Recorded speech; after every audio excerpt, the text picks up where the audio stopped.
Jim Backus, with whom I'm going to start, is literally the dean of global trade lawyers. That's not because he was a former congressman, but has something to do with that, his understanding of the politics of it. Jim was a member of Congress from Florida.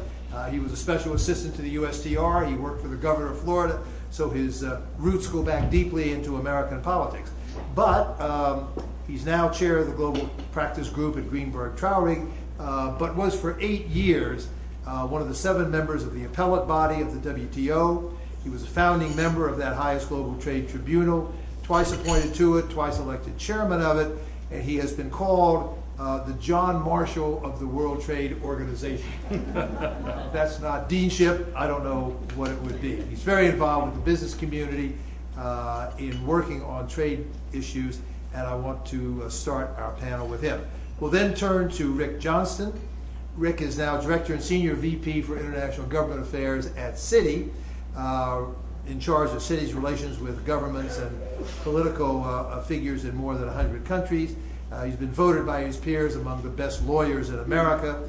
Too many lawyers up here, but we economists are open-minded, occasionally permit a few to grace our podium. He was the International Trade Counsel on the Senate Finance Committee, so also deeply understands the U.S. Political process as relates to trade policy. And then third will be Scott Miller, until recently Director for Global Trade Policy at Procter & Gamble, was literally one of the 3 or 4 people in the business community that backstopped all the major initiatives in the Congress with the administration to get trade policy agreements worked out and ratified by the Congress, so become into U.S. law.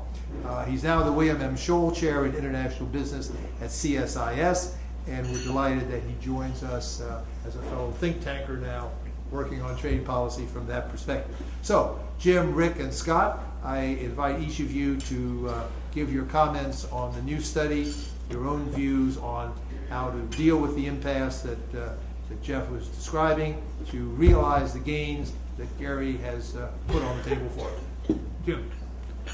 Thank you very much, Fred. Thank you for those kind words. It's great to be back again at Peterson Institute and to see so many good friends. I think Carla Hills will remember when I was a freshman in the other party, and I called her when she was sitting USTR and volunteered to work for Trade Promotion Authority for President Bush.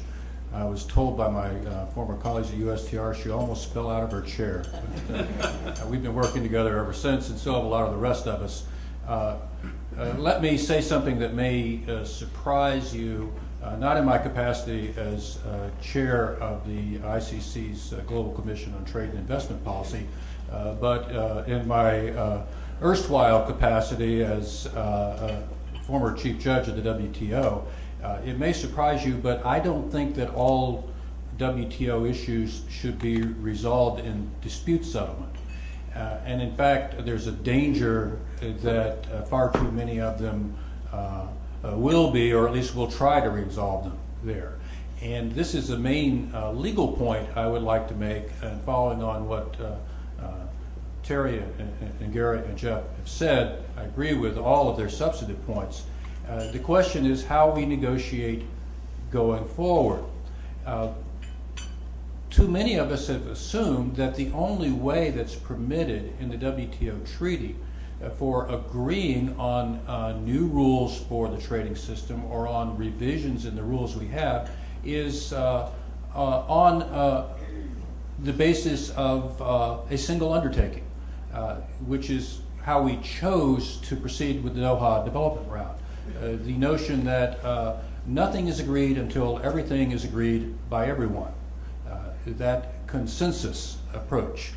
And indeed, that is a way that is permitted in the current WTO treaty for concluding new rules and revising existing rules, but it's important to realize that we chose to take that approach. And it's important furthermore to realize that there is another approach that is currently permitted without changing a single word of the treaty, in which we can also proceed and indeed have done so successfully. That is what we lawyers call plurilaterally, in which some WTO members, but not all, can agree that they want to conclude additional obligations that are, shall we say, WTO plus, and then allow other members to join when and if they choose to do so. We have done this successfully with the Information Technology Agreement. We have done it with the Government Procurement Agreement, which has recently been improved. And the subset of WTO members led by the United States and the European Union is trying to do that right now with the proposed International Services Agreement. This is one approach we can take. In other words, we don't have to wait until the whole world agrees before we improve the trading system. We can move forward right now. And a key aspect of our proposal in the WTA, in the World Trade Agenda of the ICC, is that the members of the WTO use this approach. This does not mean that we would not try where we can to move forward by consensus. And indeed, there's much already on the table in Doha that can and ought to be concluded in Bali that could be concluded on a fully consensual, fully multilateral basis. The biggest example is the Trade Facilitation Agreement. That can be, from the beginning, fully multilateral. So too can be the agreement on export subsidies. So too can something we also mentioned, which are the reforms in dispute settlement. Clearly, dispute settlement must be multilateral by its very nature. And there are other aspects of what we could do in terms of duty-free treatment for least developed countries. It would help, for example, if we Americans and Europeans agreed that we would give them duty-free treatment on something they actually sell to us, and then we might be able to move forward. But I guess the main point I would want to make here is that the best way to reinvigorate the multilateral system is by proceeding not just only multilaterally all the time, but also plurilaterally within the WTO, which raises another issue. Now, if I were still in the Congress, I would certainly vote for whatever they're trying to negotiate between the United States and Europe. We'll see whether the negotiations move forward. But I have a question, which is, what is it? What is this transatlantic trade and investment partnership? What is it legally? To the extent that it's a partnership that covers issues that do not currently fall within the scope of the WTO treaty, there's no problem. We can conclude whatever we want. Much that's being discussed on investment perhaps might be that way. But most of what's being discussed by the Americans and the Europeans now, much that might be on the table in terms of services, goods, regulatory regimes, all fall within the scope of the WTO treaty. We haven't heard this entity called a TAFTA yet. We haven't heard it called a Transatlantic Free Trade Agreement, maybe for political reasons. Is it a free trade agreement? If it is, what about it involves covering substantially all the trade between the United States and Europe that would qualify it as an exempt agreement under Article 24 of the GATT, so that it wouldn't run afoul of the most favored nation obligation that all WTO members owe all others? And if it's not a free trade agreement, what is it? And how is it consistent with obligations under the WTO that the United States and Europe have to, say, Brazil, India, China, and maybe 120 odd other WTO members? No one in Washington is asking, much less answering that question. If we succeed in these negotiations, as I hope we will, and if my friends on the Hill vote in favor of it, as they then I would hope would do, then someone at some point in the WTO is going to raise their hand and ask, what is this, and why does it discriminate against us? I raise this issue in part so that we might begin thinking about it before others ask the question, but also it reinforces the approach that the ICC is urging, because the United States and all the member states of the European Union are all also members of the WTO. They could engage in this transatlantic trade and investment partnership as a plurilateral exercise within the WTO. which would then, as a matter of international law under the WTO treaty, be fully open to other WTO members to join when and if they chose to do so, so long as they were willing to accept the obligations of that agreement. And I might add, we could do the same thing with the Trans-Pacific Partnership as well. And I would suggest we should. Thank you, President. Thank you, Jim, for putting that particular piece of fat in the fire. Good for you. Rick. Thank you, Fred, and my appreciation to be invited to be here this morning. I also want to compliment Terry on your forthcoming leadership of the ICC. Hopefully it breathes a new air of energy into what I think could be a far more effective body. You're probably getting sick of seeing me, by the way, and I apologize for that. We keep running into it. Well, I think we're at a moment, and I do want to comment on this incredible report. I mean, when one is a trade wonk, and you read through the scope of this report, the coverage, I can only say only Gary Huffbauer and Jeff Schott could put something like this together. But also, I know full well that their staffs, the staff people did a heck of a lot of work on that. And it really is a great summary of where we stand today. I would classify where the environment we're in as the result of that good old Chinese curse. Be careful what you wish for. Because I think all of us can recall on or about 4 years ago, we were wondering whether anything was going to happen on this front. And now we're looking at not only the TPP and the TTIP and the TISA and internally or domestically the Trade Promotion Authority, which I'll return to in a moment. It's just almost stretched, well, probably has stretched our bandwidth. Certainly, if it's happening here in our capacities, which, by the way, I want to make a pitch for funding for USTR. I think we all in this room know how important that agency is to our efforts and the kinds of things we're talking about. And it's unfortunately seemingly getting eroded away. So to the extent any of us have the opportunity to make a difference on that front, I would highly encourage it, because it really does lead to the bottom line for how the United States performs internationally in a competitive context. But having said that, here we are in the Chinese curse era. We have to obviously address a lot of different opportunities, and one of them, I think, is what this report tries to address, which is the relevancy today of the WTO. I tend to look at it, the word practicality and impractical was used quite a bit in the report as to whether or not certain initiatives were worthwhile. I tend to see the world right now in more practical terms. Perhaps it's because of my current employment at Citi, where we're obviously addressing crises on almost a daily basis. But when one considers where we are today, you have to really, number one, acknowledge that the global trade system through GATT and then the WTO really has accomplished what it set out to do. Consider where China might be today, or Brazil, or Russia, or India, without the GATT, without this multilateral trade system. Now, that's the good news, in that the rising tide really lifted all boats, I think.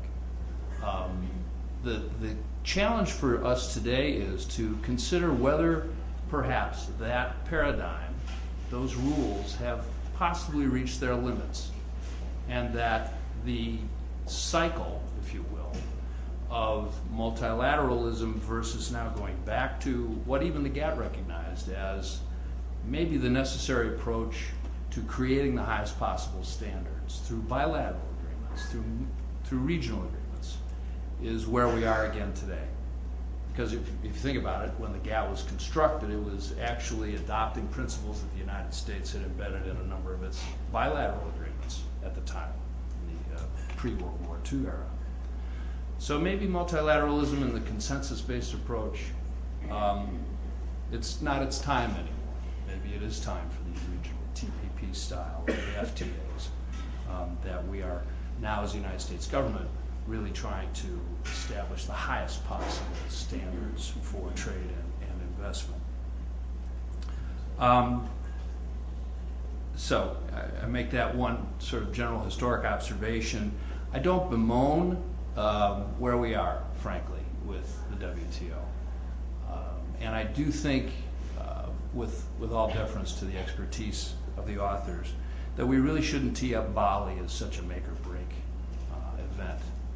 It's messy right now, and it's going to remain messy for a while. And I think that until we continue to actually achieve setting of certain standards in a plurilateral context, if not in a bilateral context, we're really not going to get the rest of the world. And unfortunately, the rest of the world right now does consist of primarily the BRICS in terms of what occupies our mindset. We're not going to get the rest of the world to come along. So we do have to plow ahead, I think, on these less multilateral oriented approaches. I'd like to make one observation about where, again, from a practical point of view, it seems U.S. business is coming from. And I speak now because of my chairmanship of the Trade and Investment Committee at the USCIB, where we have a very diverse array of opinions and positions and outlooks on trade and investment. Today, it seems every single conversation boils down to value chain economics. That's how the United States, at least how United States business operates. And it's certainly how more and more businesses, as they go international, operate. Now, if you take that, and then I'm going to draw from the study, because the study said something I think is very compelling. FDI is the linchpin of value chain economics. And if you consider that to be the truth, then for us, certainly at Citi, in the financial services business and the services sector, what we've got to really focus a lot of our energy, much more so than we have in the past, is not on the word trade, but on the word investment. Investment, and this is based on now empirical evidence, investment is what's going to, particularly for our more mature economies, drive exports. So much more interest and attention to the questions of investment need to be addressed. And if you do that, then we really are talking about the behind the border paradigm. I'm not saying that market access is no longer important. It certainly remains important. But I think we can chew gum and walk at the same time. And the thing that I've found over the last 5 years working with Citi is that the investment topic gets lip service, but not as much attention as it really needs. And so I would encourage more of these negotiations, particularly in the context, for example, of TISA. I'll make a comment, in fact, right now, random comment, but I hear the comments and the suggestion that we've got to harmonize the vast number of bilateral investment treaties that exist today. I think Sean Donnelly's in the crowd, and he and I talk, and Rob Mulligan with you in our USCIB committee context, about the concern we've got that we could unfortunately take what we right now have as a very forward-leaning bilateral investment treaty model and subject it, if we try to internationalize this BIT regime too much, to a least common denominator approach, which once again, when you look at the United States' interests in these things, we really are trying to set the standard higher than we have been operating in the past. And if we fall back on a more multilateral approach to these things, we just basically get pulled down.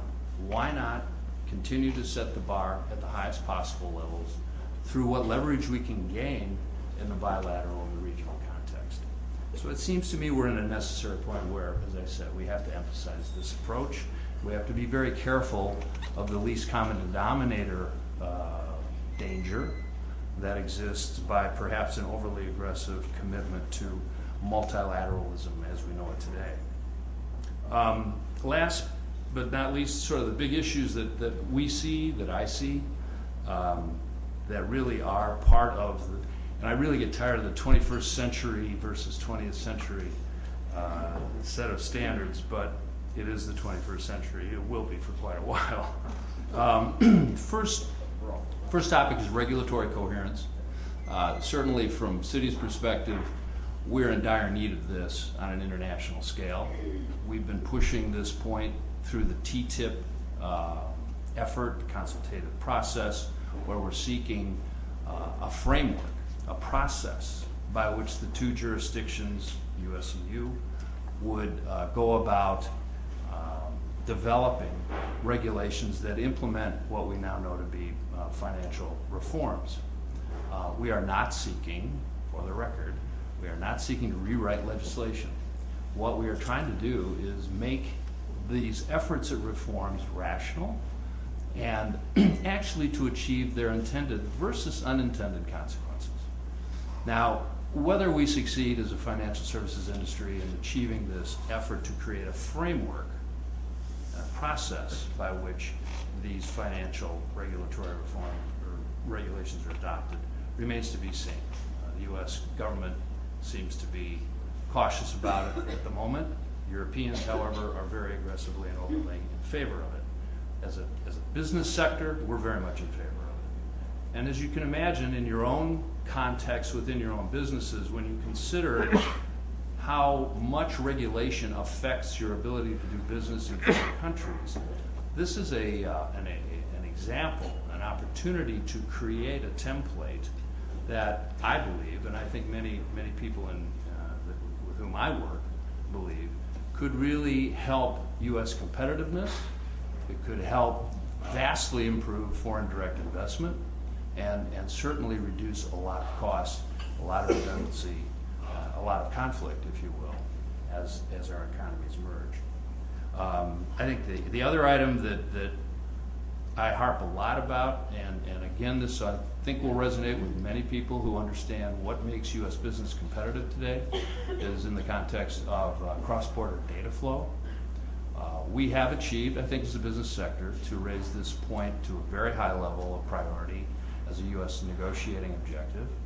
But without continued business support, without the kind of empirical analysis that the Peterson Institute and other groups can provide that clearly demonstrate the benefit of an open system, an interoperable system, to competitiveness, but also to economic development in less developed markets.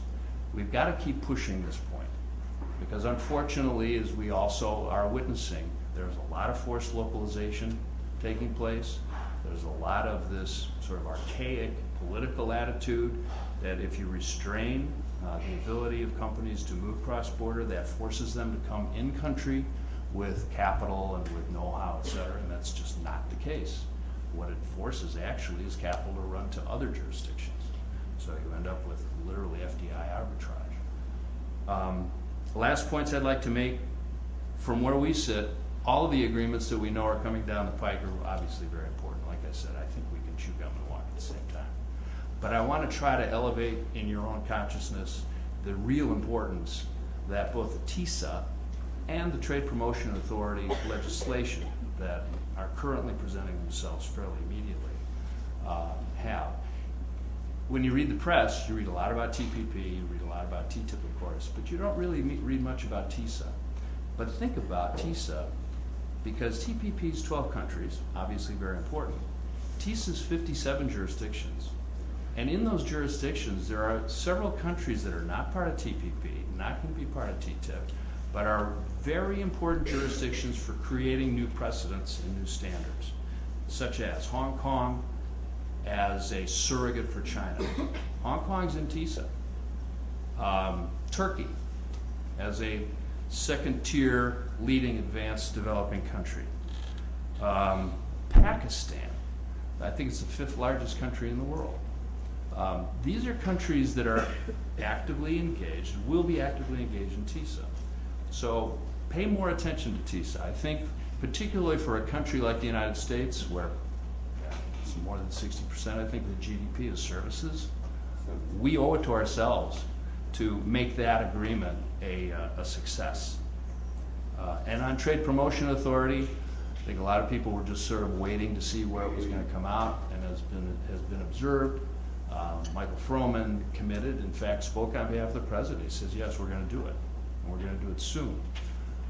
This is an opportunity, I think, also for all of us to take the kind of agenda that the ICC wants to have promoted, The kind of agenda that really promotes U.S. competitiveness and make it real. And make it real for more than just this term of the presidency, but for forthcoming terms.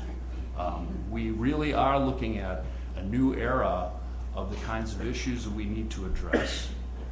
I don't disagree with don't get too far away from the past, which I think is a little bit of a theme in the report. But the future really is a lot different when it comes to how the United States is going to maintain competitiveness of its countries in international business. So we have to, this is the opportunity to grasp that.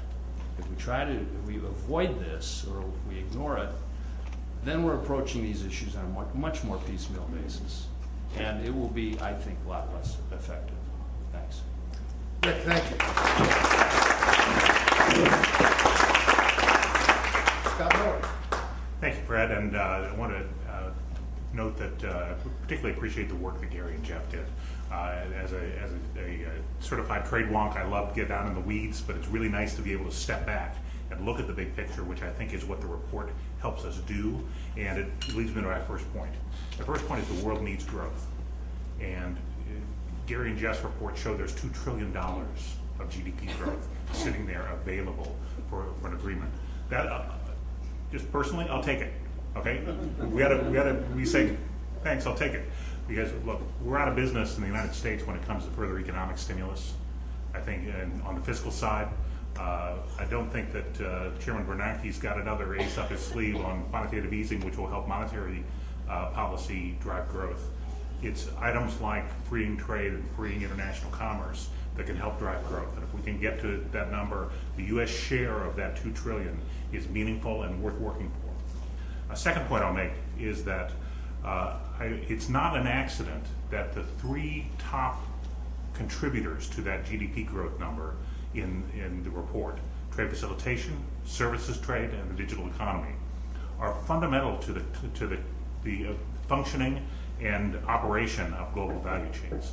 And what I'm inviting the group assembled here and us all in our policy discussions to think about is think about the role of global value chains. Global value chains, as Richard Baldwin said from this stage not too long ago, it's principally driven by firms.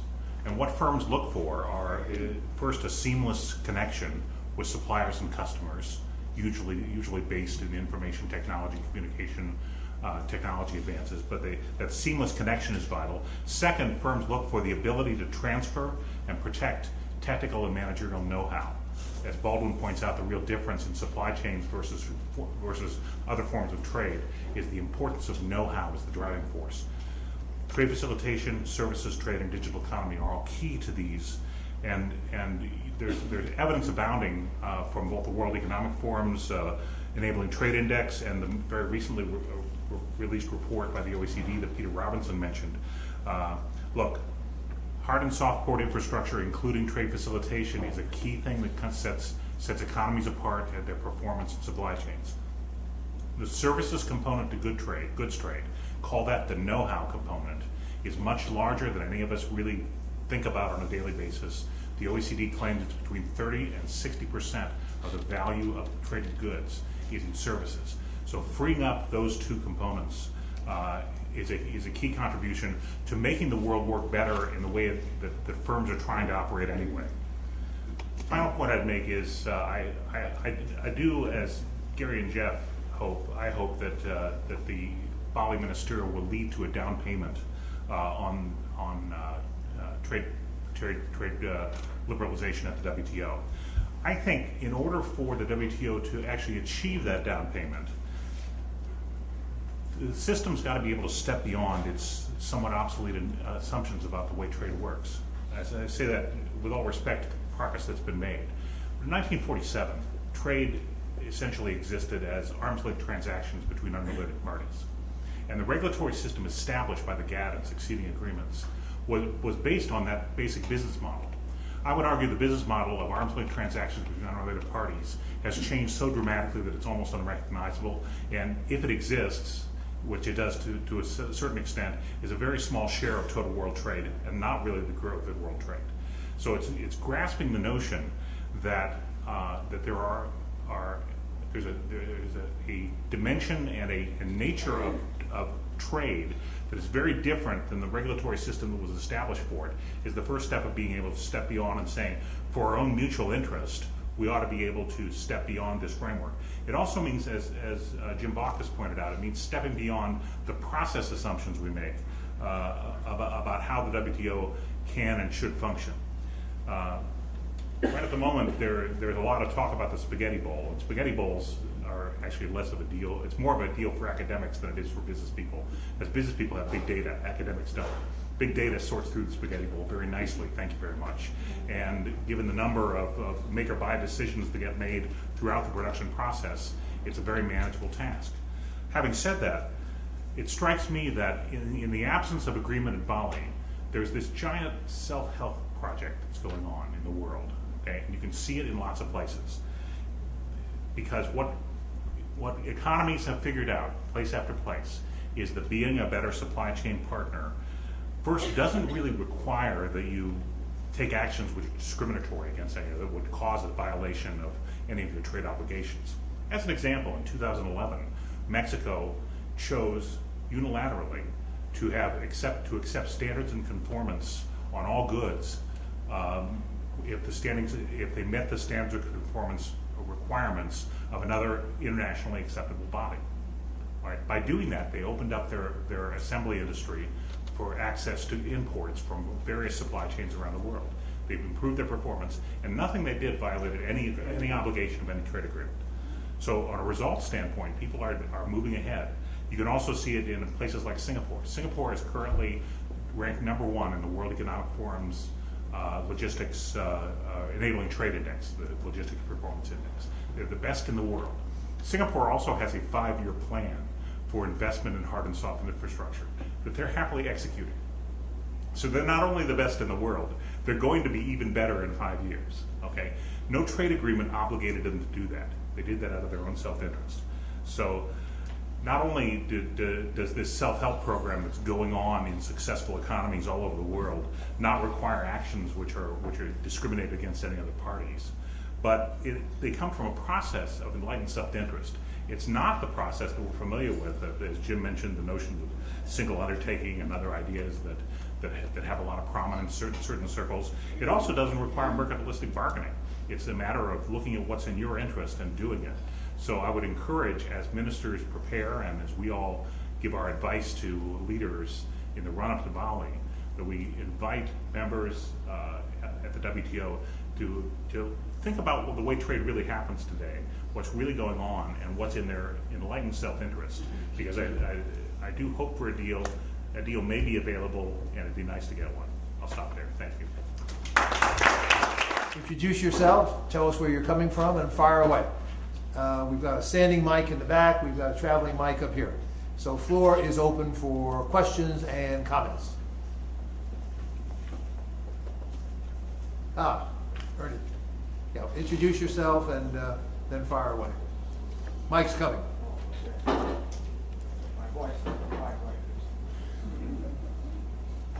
Ernie Preed, Manufacturers Alliance. I'd like to bring together two major issues that were presented this morning and see whether they might fit together related to Bali.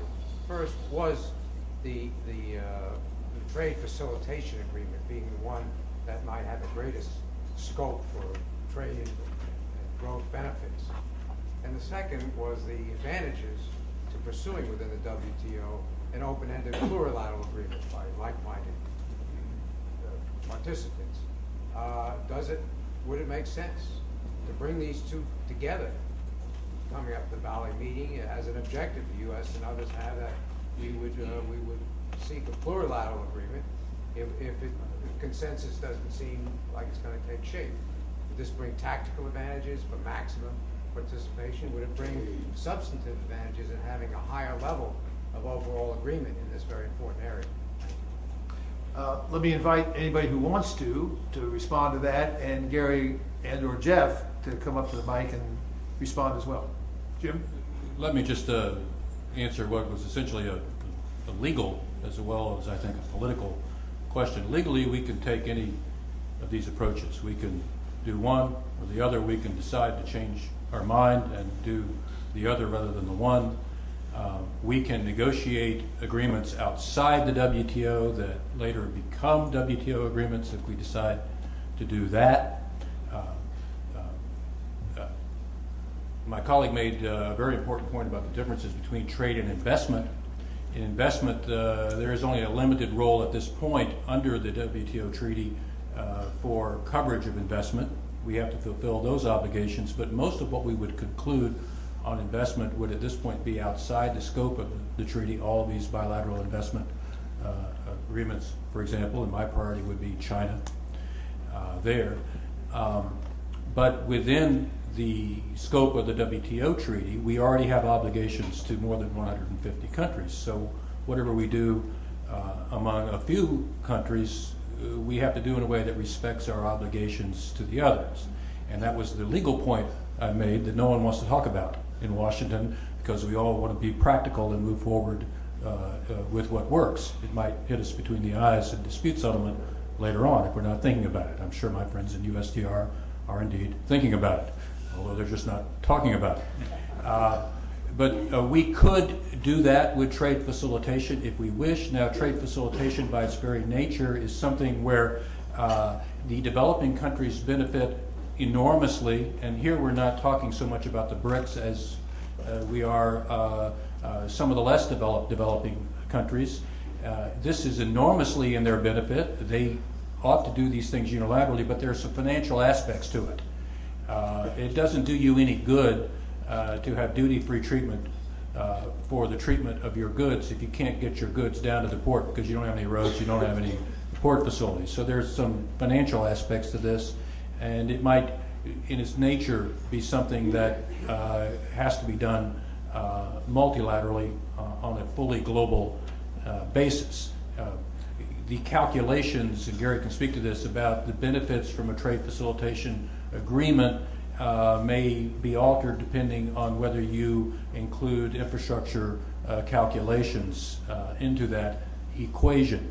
With the other agreements, they can be concluded on a plurilateral basis, and indeed the expectation is that they will be in Bali. The Information Technology Agreement 2 that we're talking about is a plurilateral agreement. It does not bind all members of the WTO yet, and no one is expecting that that this new iteration of the agreement will bind everyone. They're adding product coverage that didn't exist a generation ago when we first concluded it, and the hope also is that other countries will sign on to it, but not all have.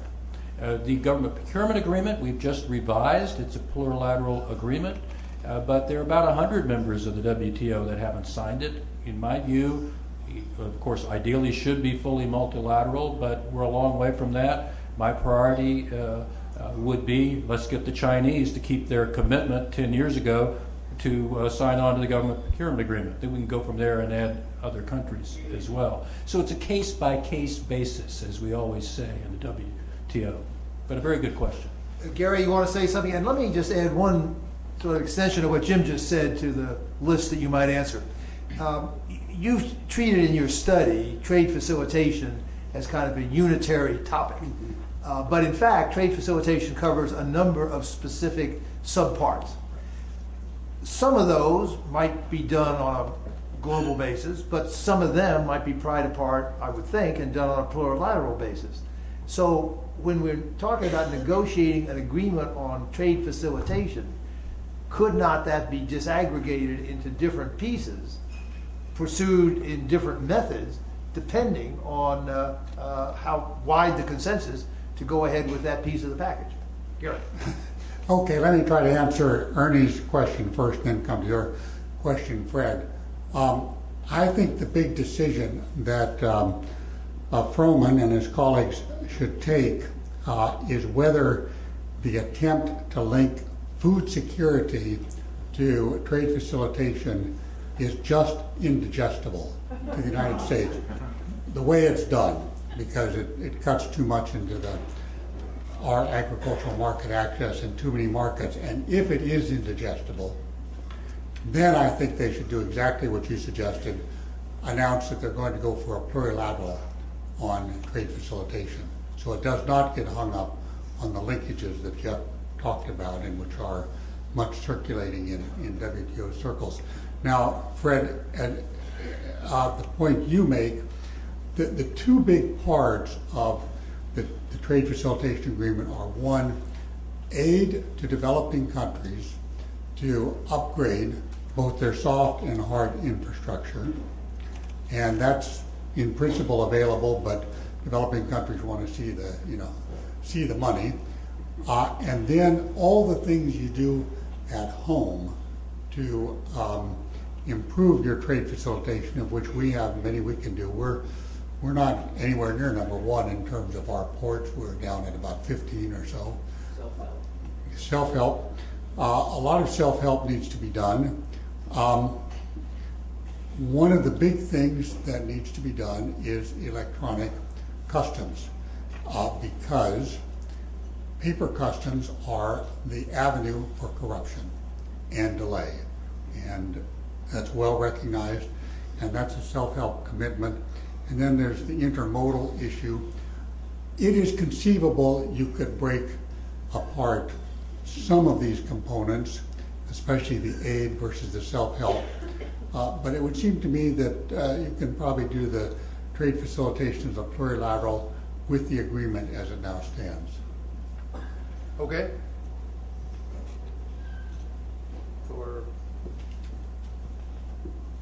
I'm sorry, Bob Bastine at the mic. Thank you. Thanks very much, Bob Bastine, Center for Business and Public Policy at Georgetown. Rick Johnston mentioned the importance of investment.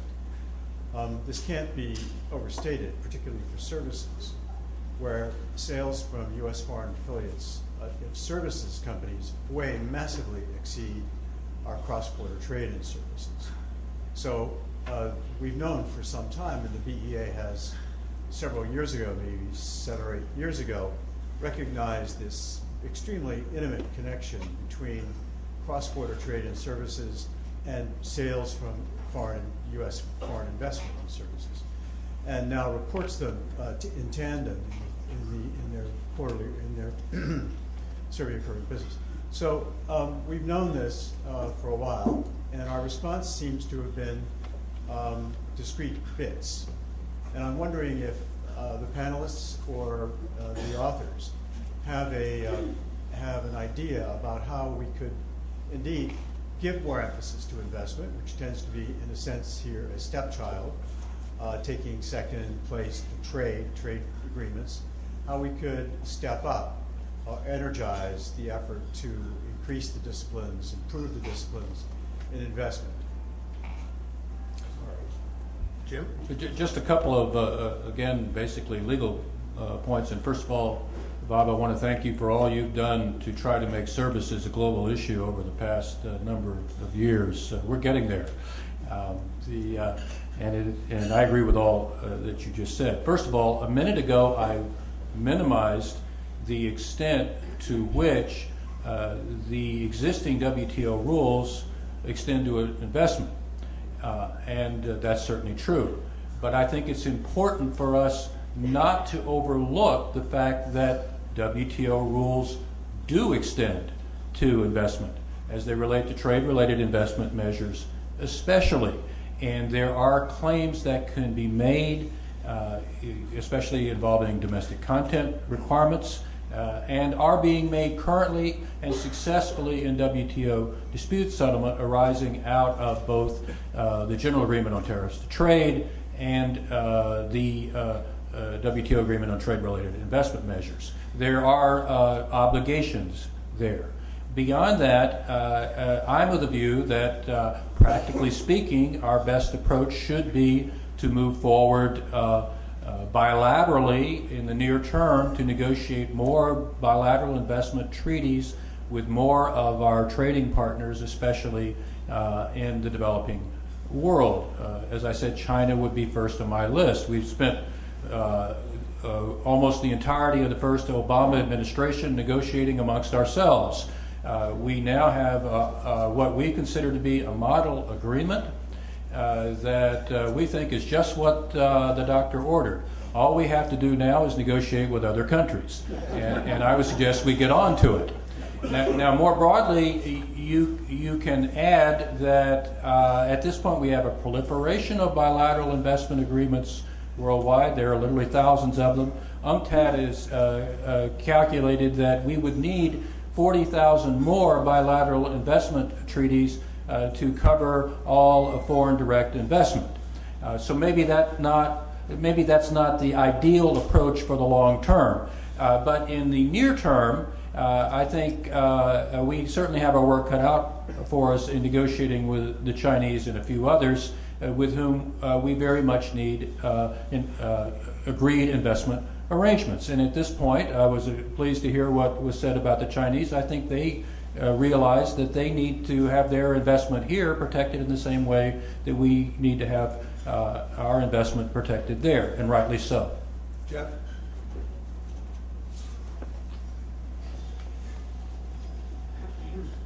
Well, I would just like to underscore that a lot has been done already on investment, but mostly with regard to services. Much more on services. The TRIMS deals with the second-tier investment problems, not the pre-establishment issues that are central to many businesses. We do have a model bit, but the model bit has one great advantage. It is comprehensive and sets the high standards, as Rick said, what we want to achieve. It has a number of disadvantages. While we have some negotiations going on, no one that I can see wants to actually negotiate that type of an agreement with us. The two bits that we've concluded in the past 10 years, I guess, have been with Uruguay and Rwanda.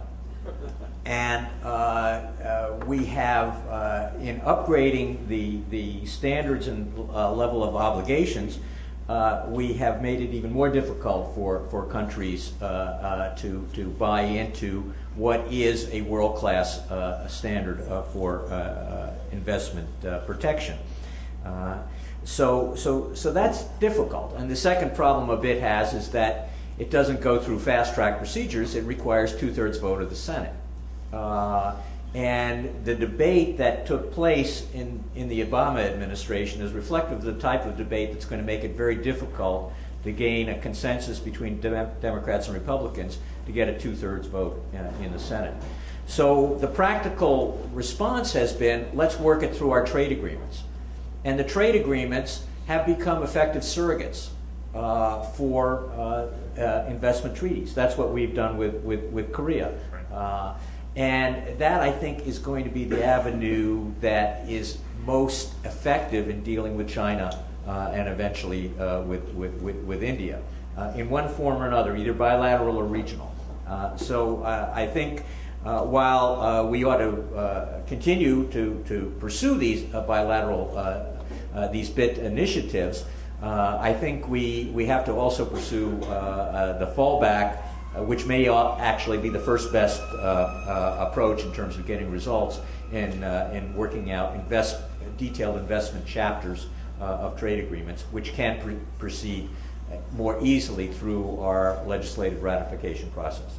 Fred, one more point. On behalf of the ICC, I would point you to the recently revised guidelines of the ICC for international investment. We spent the better part of a year working with all of the more than 100 national chapters that Peter and Terry mentioned, and came up with a consensus of what the international business community sees as the ideal for protecting international investment worldwide. And we are encouraging those who are negotiating these treaties to look at the guidelines that we have suggested, and they're available on the ICC's website. Just add one thing. It's getting worse out there for investment. It's an important issue. It drives supply chains, but it's getting worse. If you look at the UNCTAD Annual World Investment Report, 10 years ago, they basically characterized new investment changes as either generally liberalizing or generally restrictive. 10 years ago, it was about 90% liberalizing measures taken by governments around the world. Now it's 60% liberalizing, 40% restrictive. So it's tough out there, and it probably deserves the focus. Well, taking that point plus what Jim said a minute ago about this enormous number of bilaterals that would be required to do it that way, should the next big international economic initiative be the negotiation of a gap for investment? A multilateral agreement, maybe new institutional arrangements on investment, if that's the front runner for international business, Right. if the situation is getting worse, and if the bilateral route is so complex, should we start gearing up through intellectual work and the political process? I commend it to the ICC as a big new vision for where we ought to be going in the global economic system. I think you've got the right idea, and definitely to talk about it and to grapple with the kinds of issues that are being confronted now with foreign direct investment is incredibly important. But as I said in my remarks, I am cautiously concerned about the possibility of a least common denominator approach, particularly given the fora in which that kind of discussion will take place. Within the OECD or within the ICC, it's not as dangerous. In UNCTAD, it's dangerous. And there are plenty of other fora like that where it could get to develop some momentum that could take us in the wrong direction. I think in answer also to Bob's question, one other opportunity we've got is something else that I mentioned, and I think we really should pay a lot more attention in the TPA to how to articulate U.S. government negotiating objectives for investment. If I might add, we've been down this road before with the multilateral agreement on investment that was proposed in the 1990s, and you'll notice we don't have such an agreement. A mistake was made then that I would suggest should not be made again if and when we decided to try to do something of a comprehensive nature on investment. The great idea then, and I was sitting on the appellate body of the WTO at the time, so I kept my mouth shut and didn't offer my view. But the great idea then was, let's incubate this within the OECD, decide what all of us developed countries want, and then we'll take it to the rest of the world once we have a consensus amongst ourselves. That didn't work. It didn't work for essentially two reasons. First, the developing countries, for some reason, got the idea that they'd been left out of this process. So they were a bit suspect. I wonder why. And second, the very non-transparent aspect of how they went about doing it at the time within the OECD led all the more outlandish NGOs in the world to exaggerate what this might be about and to distort what was in fact being considered within the OECD. So it never had a chance. Now everyone is quite rightly a bit politically gun-shy about proceeding on such a front. But as we've all been discussing, this is a hugely important issue. I would suggest that politically we're not yet at the point where we can even contemplate doing something comprehensive. I would suggest that maybe we get a down payment in Bali on Doha first and go on from there on trade. But in the business community, we are very concerned about this. We think that trade is increasingly dwarfed in many respects by investment. The two are the flip sides of one or the other. You can't solve trade issues without solving investment issues. Everything's about the supply chain. This has to be addressed. So it's incumbent upon the business community to raise these concerns. And this is exactly what the ICC has been doing through the guidelines that we've set out about what we ideally would like to see in terms of international investment rules, and in the World Trade Agenda itself, where we have suggested to the G20 and others that they need to figure out politically how best to move forward.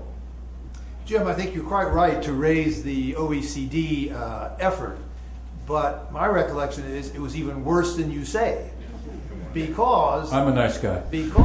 well, in addition to the two big problems you mentioned, there surfaced some fundamental disagreements among the OECD countries. France, but others in Europe, clearly wanted to hang on to the use of performance requirements and had certain dirigiste models in mind that didn't comport with the rest of the world. So even the OECD itself could not come to agreement. At that point, many of us, I had espoused GATT for investment going back to the early 70s. Many of us who had done that sort of threw up our hands, said, okay, better to leave things alone. Negotiations are likely to make the situation worse, and the situation on the ground is not so bad, so let's just let it fly. Question today, raised by this discussion, has that bottom line conclusion changed? A, because of the nature of the trade investment beast, with the investment dimension now so much more important, and B, given the proliferation of bilateral efforts, does there need to be some effort to rationalize all this in order to achieve both international consistency and some kind of common standards that we would all pursue? I mean, those are a big set of questions. We're not going to resolve them today, but I think surfacing this is maybe quite valuable. Kim, you've been very patient, and this will have to be the last question. Thanks, Fred. Kim Elliott with the Center for Global Development, and I want to applaud Gary and Jeff for the volume. It's really very useful. Great resource. And I basically agree with their bottom line that I think Bali is a really critical moment for the WTO, so I'd like to see it at least a decent package come out of that. And I just wanted to raise three of the issues that have come up that are not so economically big, but are politically, I think, crucial to getting some kind of agreement. And just any reactions from the panel or Jeff and Gary. One is on the duty-free, quota-free market access, where it's mainly a U.S. problem. The EU has reformed its rules of origin, and so they're actually much better now. And for the U.S., of course, it's textiles, but it's also the African concern about preference erosion. So I've looked at some of the numbers, and there are about 24 10-digit tariff lines where you could cover the majority. You could exempt them from duty-free, quota-free, and protect the Africans, and also, by the way, protect a lot of the inter-American trade that the textile industry is concerned about. That's way under 3%. So I think there's a potential compromise there. Nobody has linked yet on the export subsidies, which I agree would be useful to be part of the package. The European Union is basically not using them anymore, but wants to get something for it. Well, if the Congress could move on the President's food aid reform proposal, there'd be a bargain there within the export subsidy package that, again, might lead to some agreement being possible. And then the third element is this food security bit. And I think India wants to do this big food aid thing of its own ahead of the election, involving buying a bunch of food and then delivering it at subsidized prices to their people. It's going to be hugely inefficient, costly, prone to corruption. They could do it much more efficiently and better by using cash vouchers or money cards or phone transfers. The technology is there. They're doing this biometric ID program that would allow you to keep down the corruption and make it much more efficient and less costly. And I don't know, maybe USAID could offer to help the Indians implement something that would be in everyone's interest and allow us to take this food security G33 proposal off the table. Thanks. Okay, I know Kim's done good work on this. She's published on it. If you want to pursue those ideas, you can see it on the CGD website. Anybody want to react to any of that and or make any other final remarks before we break for lunch and get ready to hear Bob Zeller?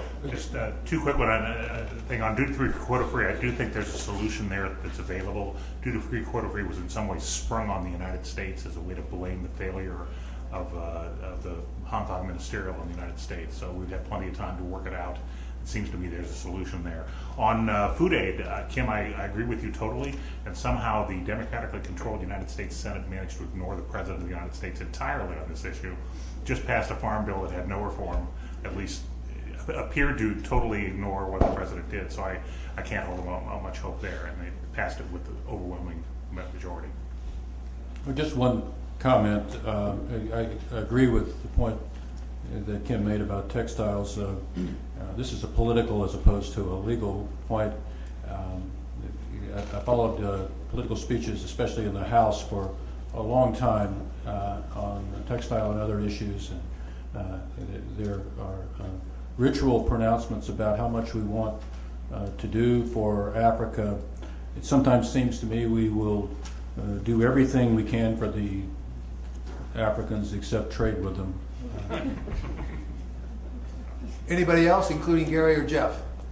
Okay, if not, let me thank very much Jim, Rick, and Scott for the panel, Gary and Jeff for the study, Terry and his colleagues from the ICC again for helping sponsor and trigger this whole process. We will now recess for lunch.